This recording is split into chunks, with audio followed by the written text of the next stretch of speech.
Et bien d'autres choses, c'est dans le journal de Charcot. Il y a des mots qui fâchent, il y a des mots qui peuvent mettre un terme définitif ou pas à une amitié. Et c'est le thème de Pour un oui, pour un non que vous avez vu. C'est bien ça. Qu'est-ce que tu as contre moi? Qu'est-ce qui s'est passé?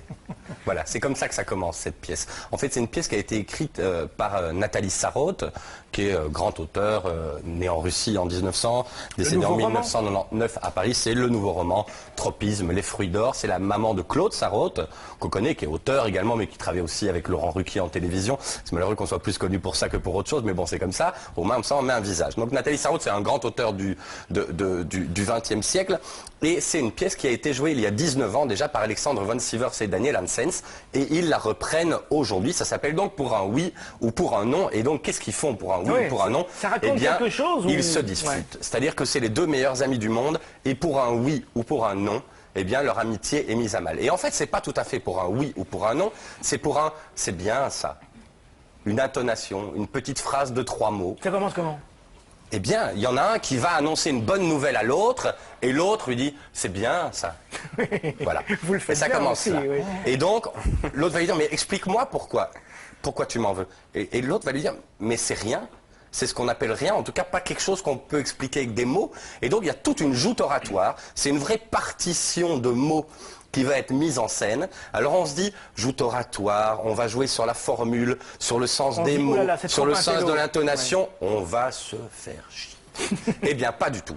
Pas du tout pour plein de raisons. Déjà parce que la mise en scène est minimaliste. Le public est autour des deux comédiens. Ils ont assez peu de déplacements.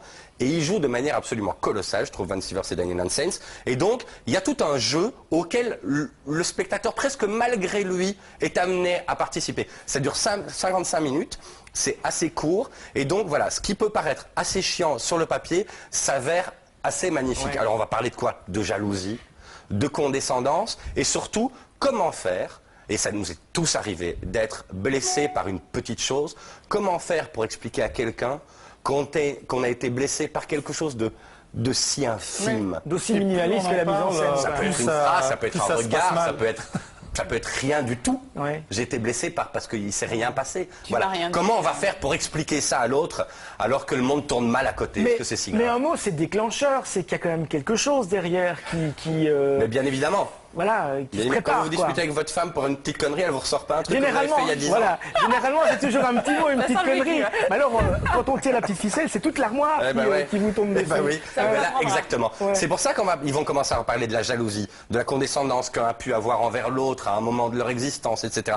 Et donc, c'est extrêmement intéressant, je trouve, comme pièce. Allez la voir. C'est intéressant, divertissant. C'est un bel exploit, je trouve, de comédien. Donc, allez-y, ça dure 55 minutes. Justement, c'est d'ailleurs presque un peu frustrant. Mais j'ai une question, alors du coup, est-ce qu'ils se remettent ensemble? Est-ce qu'ils finissent par se parler? Est-ce que le fait de parler, de communiquer, fait qu'à un moment donné, ils vont redevenir amis malgré tout? Est-ce que la conclusion, c'est que la communication, y compris dans l'amitié, ça peut tout sauver? C'est bien ça. C'est bien cette question. Quelquefois, ça peut tout sauver. Il y a des couples qui parlent et qui se remettent ensemble. Il y a des couples qui parlent et qui se disent c'était bien ce bout de chemin, mais il est temps de partir. Voilà. La discussion, ce qu'il y a de bien, c'est que ça amène à différentes solutions. Donc voilà.